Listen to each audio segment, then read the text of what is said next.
guys, good morning. Halika kayo guys sa mga pandesal.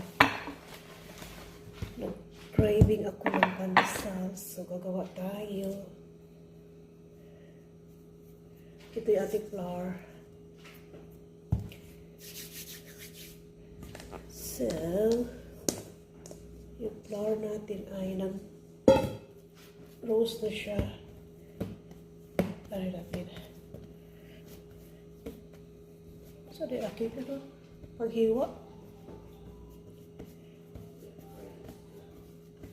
Hihiwain natin. Nakikita niyo ba guys?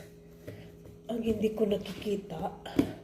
So, totoo lang guys, nag-craving ako ng yeah. Nag-craving ako ng pandesal kasi 2 days guys, nagkasakit ako. Not 2 days. Saturday, Sunday is Wednesday now. 5 days ago. 2 days ako nagkasakit na wala ko ganang kumain. Walang kain, walang inom tubig. Ayaw ko magkwentuhan, ayaw ko tumayo, bangon. Nakahiga lang ako. Yung pala guys, ano na yung sakit ko. Na-infection na yung respiratory. So, ngayon, bumabawi ako mula ng isang araw, kumakain na ako ng madami kasi nagpa-check up sa doctor. So, yan ang findings. Bumabawi ako ngayon, kumakain ng madami. Then, kanina early morning, gimising ako, nakalimutan kong gumawa, pero nag-craving ako ng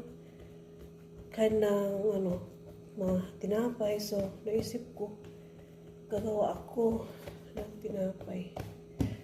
Ano na guys, ato na po siya patubuon 10 to 15 minutes.